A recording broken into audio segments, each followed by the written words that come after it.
Now, what you can do with it, it has a lock, and it knows its motion sensors, and it has numerical codes for it to use, so no one else knows your password. But that's not the case sometimes, because usually people are hacked. And how crazy would it sound if somebody could body hack your pacemaker or insulin? Now, in the QMed Medical Journal, a professor of electronical engineering at Princeton stated it was surprisingly easy to hack into insulin pumps. It appears that many of these devices were not designed with security in mind, so the pump was very vulnerable. So, that would be kind of crazy. So from this phone, you're obviously hacking someone out of this phone, but imagine someone hacking out of your body, and that does end up happening. Also, according to the U.S. Food and Drug Administration, 3 million Americans alone are implanted with some kind of medical device. These 3 million plus individuals are put in harm's way to do the vulnerabilities of medical devices. I know that this situation is happening because I'm credible to know, because someone in my friends had a situation like that, and her pacemaker was hacked, and it was kind of crazy. So I just want everyone to be aware of it. So, yeah. The new frontier being coined as body hacking can possibly become a new hit and run. According to an article in the Examiner, a New York woman, Carol Konjowski, received the first tail internet-connected pacemaker in the U.S. in 2009. So from 2009, technology has evolved from 2009 all the way till now. But before it wasn't that bad, but now it's gotten worse. So what we need to do, the causes of this problem is there's 3 million Americans at risk.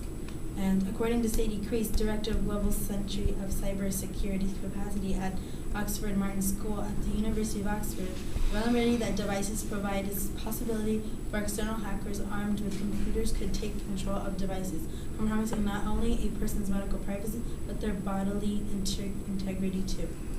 So, with that problem, with having that situation, you could end up having irregular heartbeats and causing you to die. So, be careful with that. So, according to ABC News, it revealed he could trigger a life-threatening release of insulin from an implantable pump 300 feet away. This threat is no longer subject to Hollywood big screen, but has been proven to capability to real life. So that's causes. And another man named from the magazine Forbes, Barn Jack, security researcher at McPhee, in April demonstrated a system that could scan for a compromised insulin pump to community wirelessly.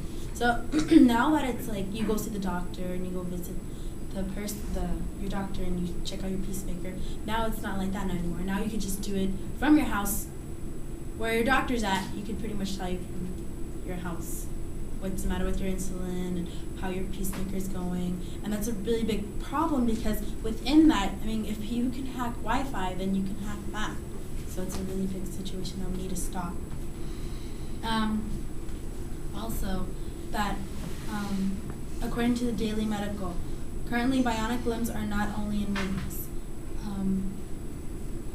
So it could be by Meyer allowed a speaker to control his bionic hand using an iPhone connected via Bluetooth. So that's a really, really big cause.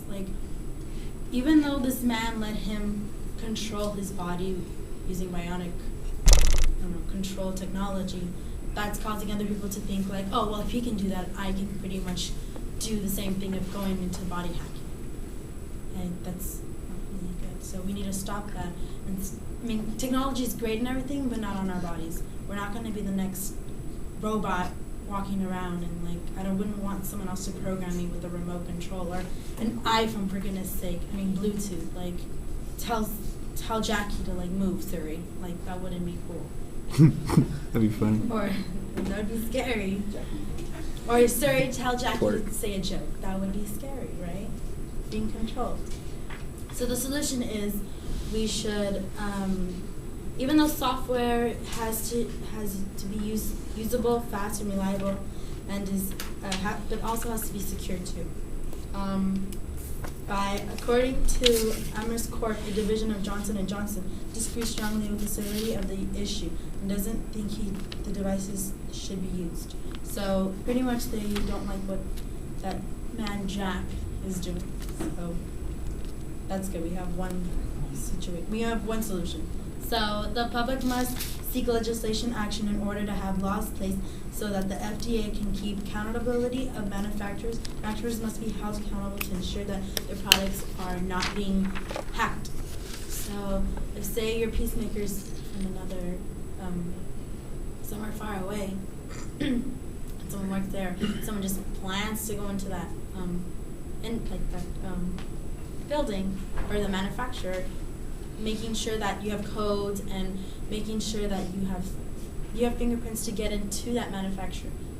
It'll be less of a cause for someone to hack your body and use your peacemaker or control you. Okay, so pretty much what I'm gonna maybe stating. Then this new frontier being coined as body hacking can possibly become the new hit and run crime. This issue currently potentially puts 3 million Americans at risk.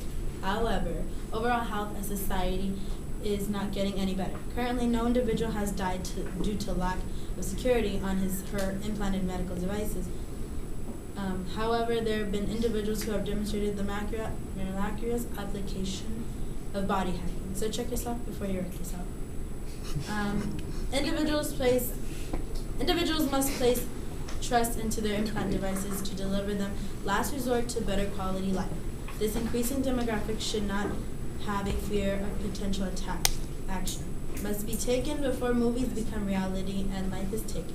Phones cannot continue to have more security than our